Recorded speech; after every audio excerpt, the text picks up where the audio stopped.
नमस्कार साथियों, कैसे हो आप सब लोग। मस्त हो गए, ज़बरदस्त होंगे, मेरा ऐसा उम्मीद है साथियों। आज मैं पढ़ाने वाला साथियों फिजिक्स का यह तीसरा लेक्चर होगा। जो भी मेरे साथी 2 लेक्चर नहीं देखे हैं वह लेक्चर जाकर देख लीजिए। मैं आपको बता दूं कि वह 2 लेक्चर आपको कहाँ मिलेगा। आप मेरे जाइएगा इसी चैनल पर जाइएंगे तो आपको लिखा रहेगा आपको प्ले लिस्ट लिखा रहेगा। प्ले लिस्ट में जाएंगे तो आपको एक मिलेगा फिजिक्स का मिलेगा। आपको फिजिक्स का एक प्ले लिस्ट मिलेगा, तो वहाँ पर जाइएगा तो आपको पूरा मिल जाएगा। मैं सारा विषय का प्ले लिस्ट अलग अलग बना दिया हूँ। फिजिक्स का अलग बना दिया हूँ, केमिस्ट्री का अलग बना दिया हूँ, मैथ का अलग बना दिया हूँ। जो भी साथियों आप चाहेंगे जिस विषय का, उस विषय पर आप जाएंगे उसका प्ले लिस्ट मिल जाएगा आपको। ठीक है, वहाँ पर आपका वो वीडियो मिल जाएगा। क्लियर। तो हम लोग आज पढ़ेंगे फिजिक्स।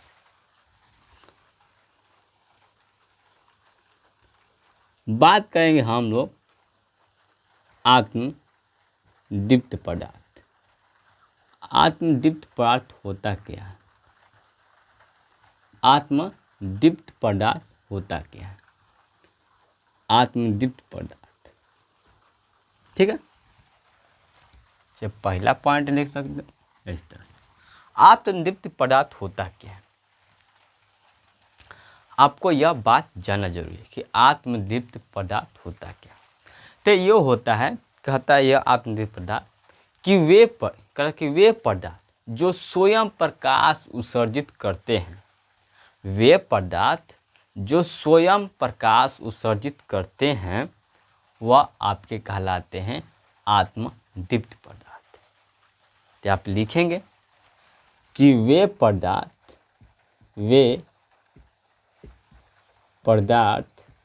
जो स्वयं प्रकाश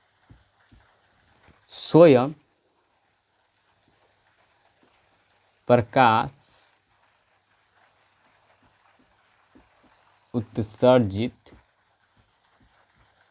करे उसे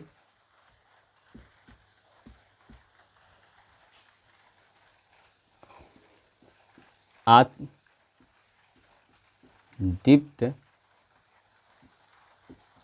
पदार्थ कहते हैं।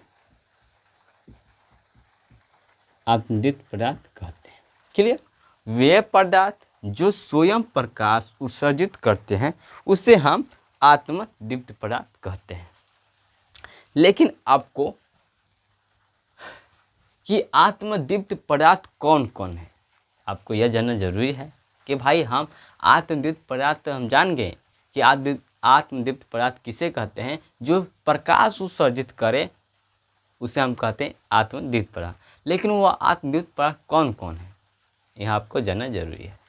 तो आत्मदीप्त पदार्थ वह होते हैं जैसे आपके हो गए सूर्य आपको कहें तो सूर्य प्रकाश उत्सर्जित करते हैं ना। जैसे आपके तारा आपका प्रकाश उत्सर्जित करता है। दीपक प्रकाश उत्सर्जित करता है। जुगनू या प्रकाश उत्सर्जित करते हैं। ठीक है, यह सब तो आप लिखेंगे। ठीक है, लिखेंगे जैसे में आप लिखेंगे यहाँ पर, जैसे लिखेंगे सूर्य, ठीक है, तारा, दीपक, जुगनू इत्यादि।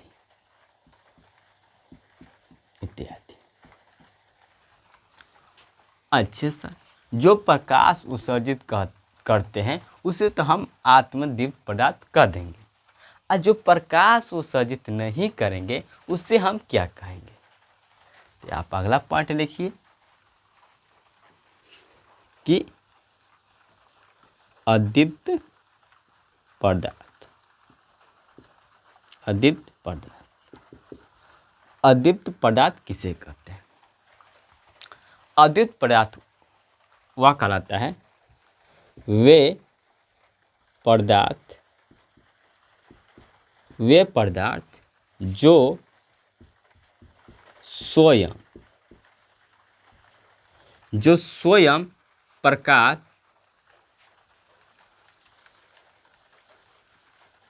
उत्सर्जित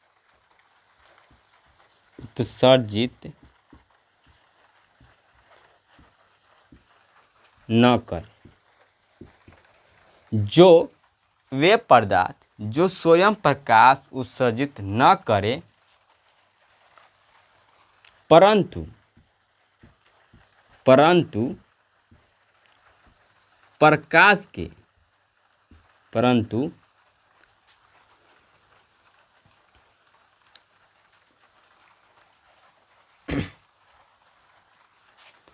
परंतु प्रकाश के उपस्थिति में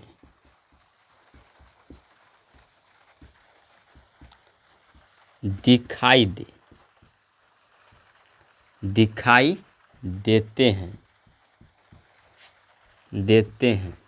उसे अदीप्त पदार्थ कहते हैं। उसे अदीप्त पदार्थ कहते हैं।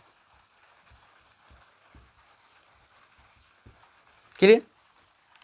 वे पदार्थ जो स्वयं प्रकाश उत्सर्जित न करे परंतु प्रकाश के उपस्थिति में दिखाई देते हैं उसे हम कहते हैं अदीप्त पदार्थ। जैसे आपका हो गया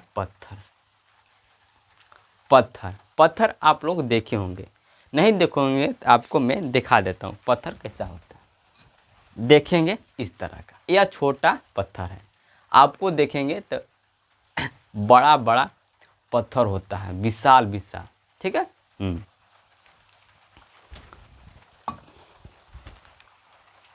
ठीक है, तो वे पदार्थ जो स्वयं प्रकाश उत्सर्जित नहीं करते हैं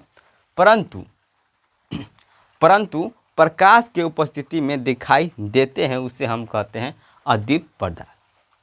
जैसे आपके हो गए या पत्थर हो गया, ठीक है, टेबल हो गया, कुर्सी हो गया, चंद्रमा हो गया। देखो यह मेरे पास कुर्सी है, कुर्सी आप लोग देखे होंगे, वह प्रकाश उत्सर्जित नहीं करता।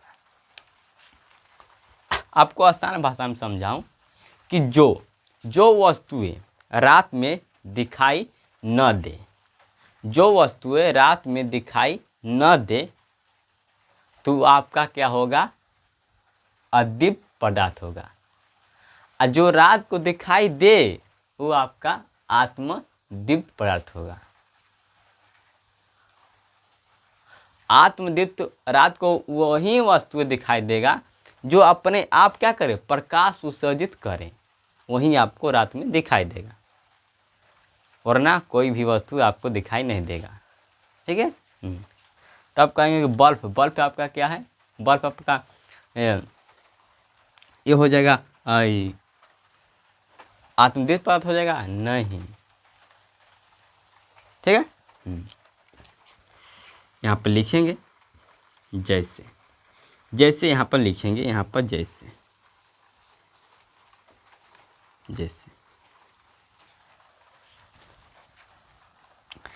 लिखेंगे पत्थर हो गया, टेबल हो गया, ठीक है, टेबल, कुर्सी हो गया आपका, कुर्सी, ठीक है, आपका चंद्रमा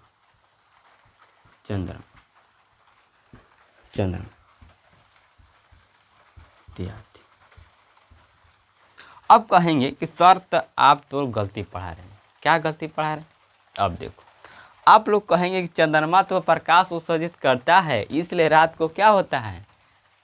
सफ़ेद दिखाई देता है, साफ सुथरा दिखाई देता है। तो आप कैसे कह रहे हैं कि चंद्रमा अदीप्त पदार्थ है?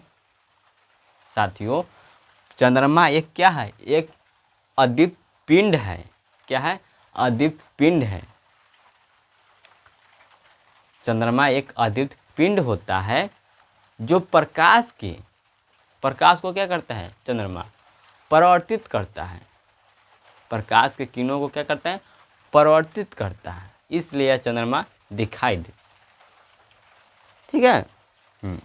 तो ये आप इसे नोट कर में, यहाँ पर कुछ पॉइंट है, आप यहाँ पर लिखेंगे नोट में। हो गया इसे आपको, या स्क्रीनशॉट ले सकते हैं ले लीजिए, या आप इसे नोट करेंगे तो नोट कर लीजिए।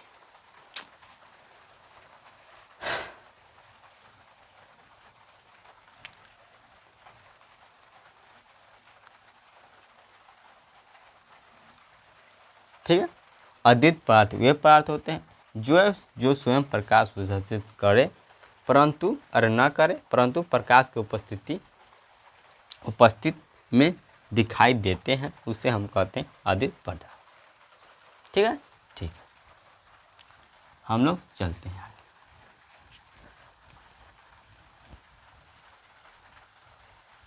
Clear clear.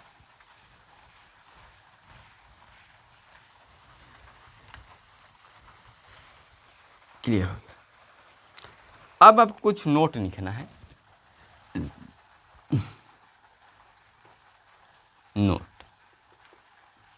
नोट में लिखना है कि चंद्रमा क्या है? अद्वित पदार्थ है, क्योंकि प्रकाश के परावर्तित के कारण ही आपको क्या दिखाते हैं? यह आपको दिखाई देता है। तो लिखेंगे चंद्रमा अद्वित पदार्थ है, क्योंकि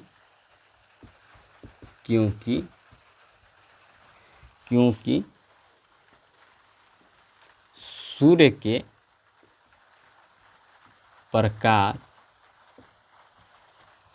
के प्रकाश को क्या करती है? परावर्तित करती है। सूर्य के प्रकाश को परावर्तित करती है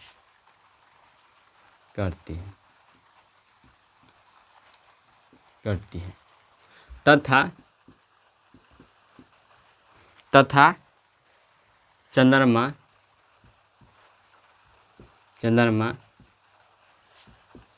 एक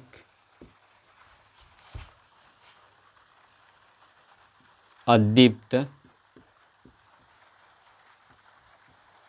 पिंड भी है। चंद्रमा क्या है? एक अदीप्त पिंड भी है। ठीक है। आप इतना बात लिख लेना। चंद्रमा अद्वित पदार्थ होता है। चंद्रमा अद्वित पदार्थ है क्योंकि सूर्य के प्रकाश को परावर्तित करती है। चंद्रमा एक क्या है? आपका अद्वित पिंड भी है। ठीक है। Clear clear. अब हम चलिए दूसरा पॉइंट। अब लिखेंगे प्रकाशीय माध्यम। प्रकाशीय माध्यम क्या है? प्रकाशीय माध्यम क्या है और कितने प्रकार के होता है? प्रकाशीय माध्यम क्या है और कितने प्रकार के होते हैं? कितने प्रकार के होता है? ठीक है। प्रकाशीय माध्यम क्या है और कितने प्रकार के होता है, हम लोग यह सब जानेंगे। ठीक है।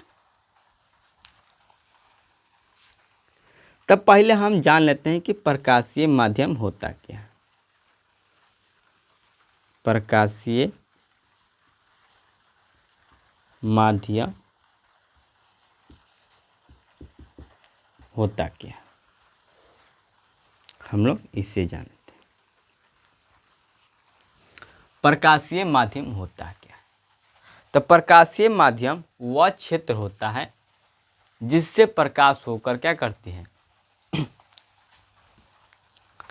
जिससे होकर हमारे आँखों तक क्या पहुँचती है और वह वस्तुएं हमें दिखाई देता है। यही आपका कहलाते हैं प्रकाशीय माध्यम। देखिए प्रकाशीय माध्यम वह क्षेत्र होता है जिससे होकर प्रकाश हमारी आँखों तक पहुँचता है और आँखों के माध्यम से कोई भी वस्तु क्या आपको स्पष्ट रूप से दिखाई देता है। ठीक है, तो आप लोग लिखेंगे वह क्षेत्र जिससे होकर प्रकाश वस्तुओं से निकलकर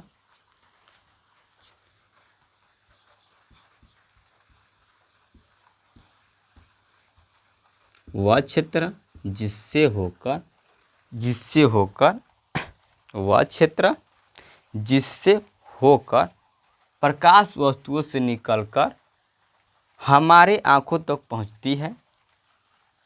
वह क्षेत्र जिससे होकर प्रकाश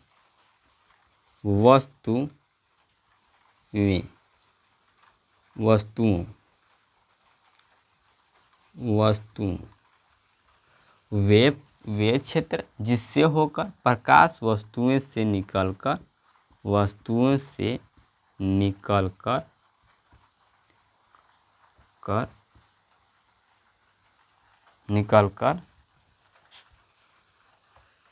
हमारे आँखों तक पहुँचती है। ठीक है, हमारे आँखों तक पहुँचती है, उसे हम कहते हैं प्रकाशीय माध्यम। उसे कहते हैं प्रकाशीय माध्यम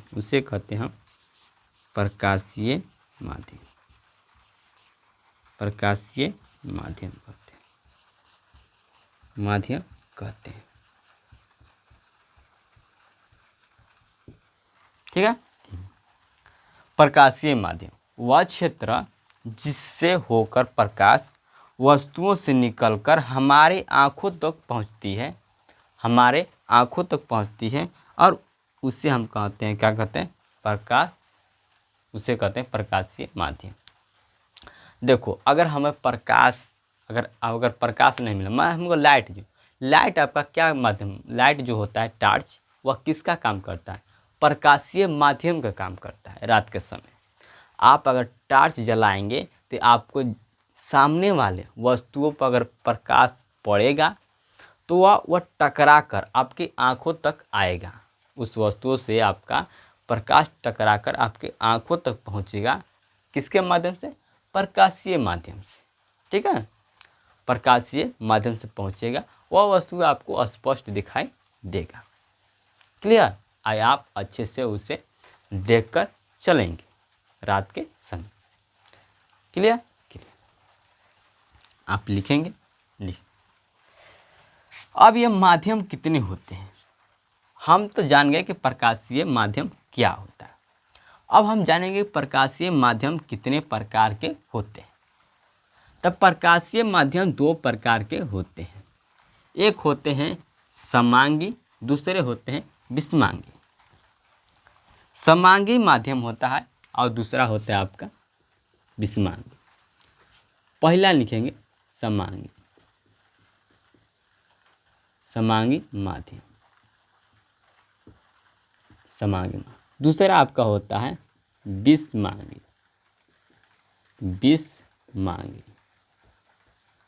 माध्यम। समांगी माध्यम आपका हो गया, दूसरा आपका होगा विषमांगी। अब हम बात करेंगे समांगी माध्यम में क्या है। अरे आप देखेंगे समांगी में सम मतलब समान और मांगी मतलब जिससे होकर प्रकाश गमन करती है। मतलब कि जिस वस्तु में आपका प्रकाश आर पार हो जाती है वो आपका कहलाएगा समांगी माध्यम। जिससे आपका जल और कांच में देखेंगे तो क्या होगा, या इनके क्या होगा, इनसे आपका प्रकाश समान होगा, इनका बनावट भी समान है, इनका गुण भी और बनावट भी क्या है, समान है कांच और जल का। इससे आपका प्रकाश आराम से पार हो जाए, पढ़ ना, आराम से। तो लिखेंगे समांगी माध्यम, समांगी माध्यम का प्रत्येक भाग, लिखेंगे यहाँ पर समांगी माध्यम किससे कहते हैं।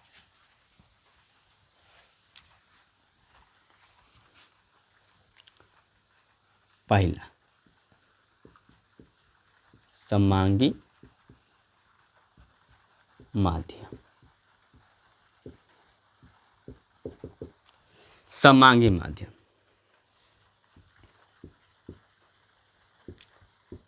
समांगी माध्यम,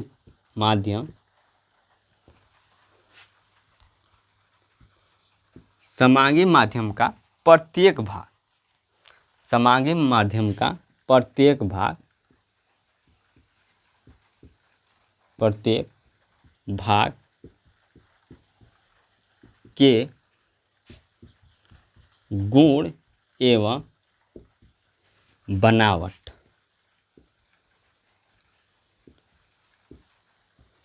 समान होते हैं, समान होते हैं। क्या होते हैं, समान होते हैं। समांगी माध्यम का प्रत्येक भाग के गुण एवं बनावट समान होते हैं, इसे हम कहते हैं समांगी माध्यम। क्या कहते हैं, इसे हम कहते हैं समांगी माध्यम। जैसे आप कहेंगे, जैसे कि मैं बात करूं, तो जैसे कि बात करूं तो आपका जल और कांच, जल और कांच, जल और कांच, ठीक है।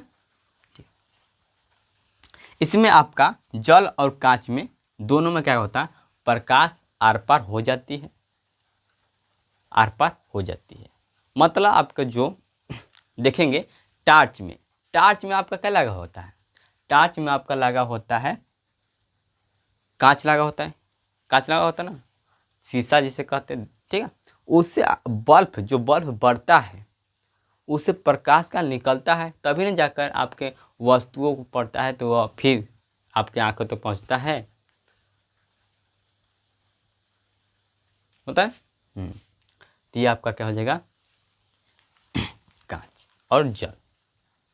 जल में आप देखेंगे तो आप लोग देखेंगे मछली, मछली देखे होंगे, जिस सब मछली देखे होंगे, मछली देखे हैं।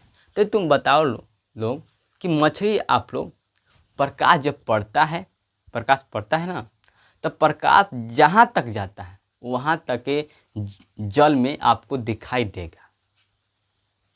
अगर प्रकाश जेबे नहीं करेगा तो आपको क्या दिखाई देगा, नहीं देगा। तो जल से आर पार होता है तभी ना प्रकाश, जी सर। यही आपका समांगी माध्यम। अब विषमांगी माध्यम आपका क्या होगा, विषमांगी माध्यम होगा आपका जिसका बनावट समान न हो, जिसका गुण और बनावट समान न हो। अब देखो, इसका जल और कांच का बनावट समान था, गुण और बनावट, क्योंकि आपको जल में भी आप प्रकाश को आर पार कर सकते हैं, जा सकता है, और कांच में भी आपका प्रकाश आर पार हो सकता है। लेकिन आपको विषमांगी माध्यम में नहीं हो सकता, इसका गुण और बनावट अलग अलग होता है, ठीक है।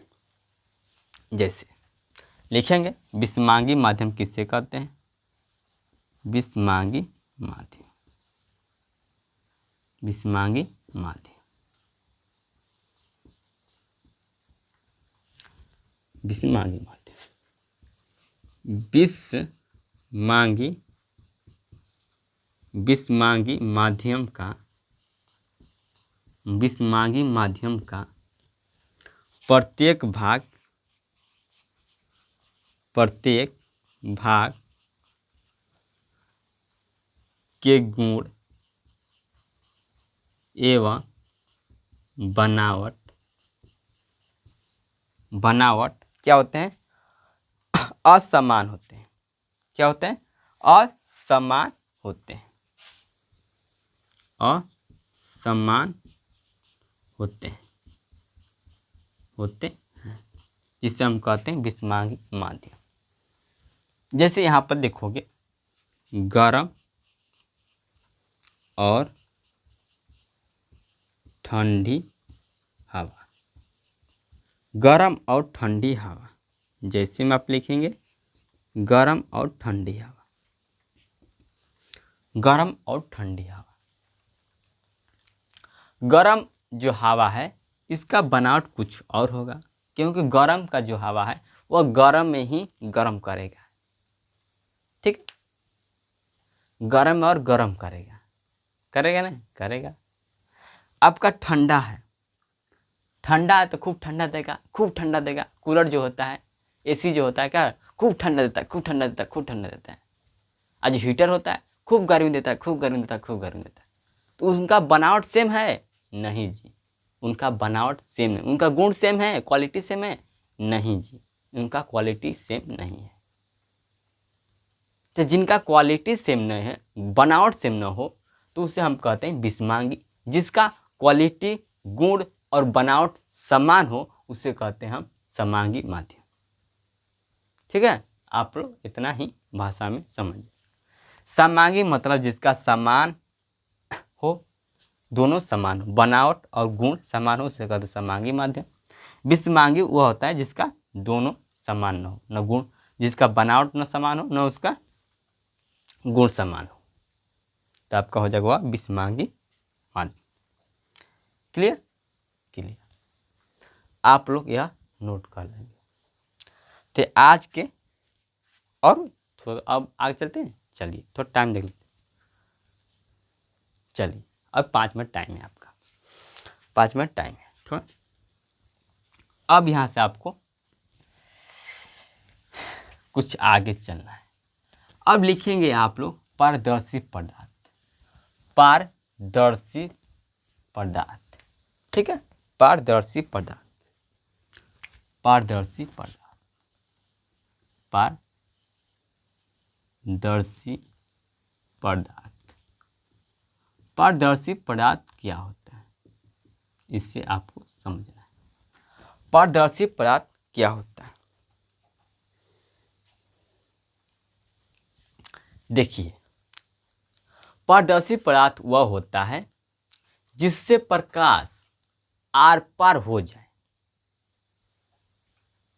जिससे पारदर्शी पदार्थ वे पदार्थ होता है जिससे प्रकाश क्या करके पूर्ण रूप से, मतलब कंप्लीट कहे तो स्वतंत्र, मतलब कंप्लीट मतलब पूरा कंप्लीट, पूर्ण रूप से क्या करे, गमन कर जाए, पार कर जाए, वही आपका कहलाएगा पारदर्शी पदार्थ।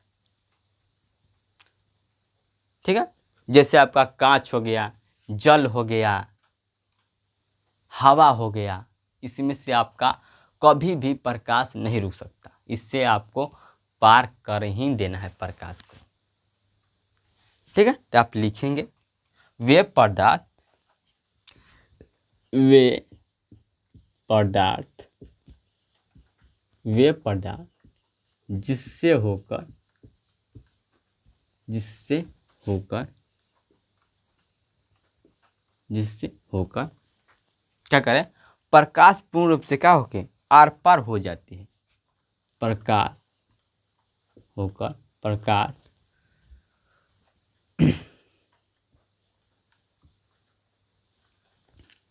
पूर्ण रूप, पूर्ण रूप से लिखेंगे, पूर्ण रूप से आर पार, आर पार या गमन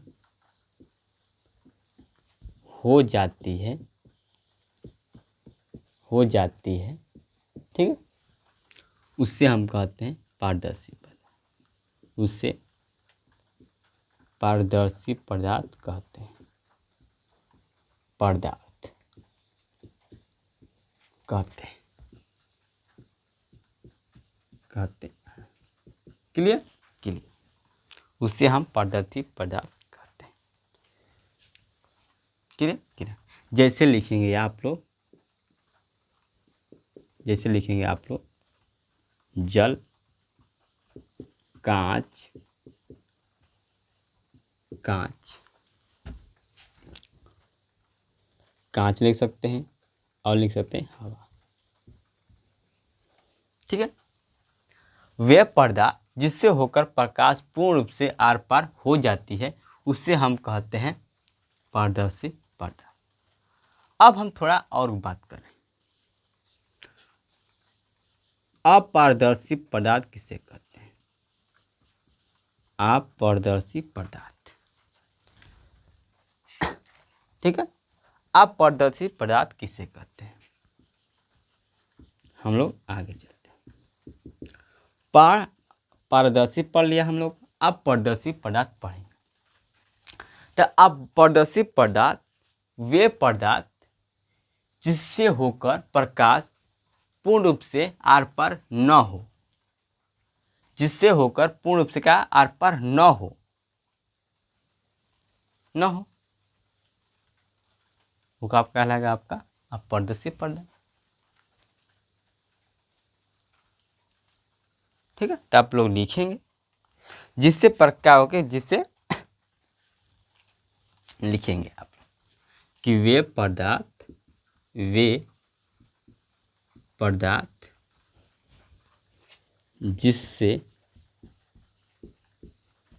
जिससे होकर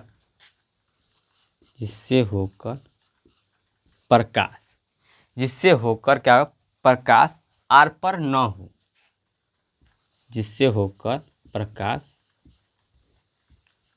आर पार न हो उसे कहते हैं हम अपारदर्शी पदार्थ।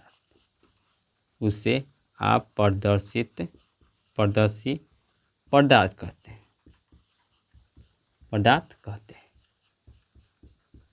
कहते हैं। अब जैसे यहाँ पर देखोगे, जैसे आपका पत्थर हो गया, देखो पत्थर हो गया, ईंट हो गया, और क्या है आपका पत्थर हो गया, ईंट होगा, मिट्टी का दीवार हो गया, दर्पण हो गया। ठीक है। मिट्टी का दीवार,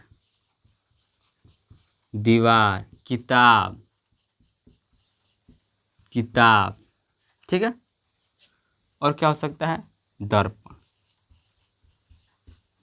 इत्यादि। यहाँ पर आप लिख सकते हैं इत्यादि आपका इतना हो सकता है, कोई नहीं। पारदर्शी पदार्थ वे पदार्थ जिससे आपका प्रकाश पूर्ण रूप से पार कर जाए, आर पार हो जाए, उसे हम कहते हैं पारदर्शी पदार्थ। अपारदर्शी पदार्थ उसे कहते हैं जिससे आपका क्या कहते प्रकाश पार न हो, आर पार न हो। ठीक है। उसे हम कहते हैं अपारदर्शी प्रकाश। जैसे आपका पत्थर, देखो यह पत्थर है, मान लो कि बड़का वो पत्थर है, बड़का वो विशाल पत्थर है, तो उससे आपका प्रकाश पार हो पाएगा? नहीं हो पाएगा। ठीक है। तो ये आपका हो जाएगा अपारदर्शी पदार्थ। अब जैसे यहाँ पर और देखना,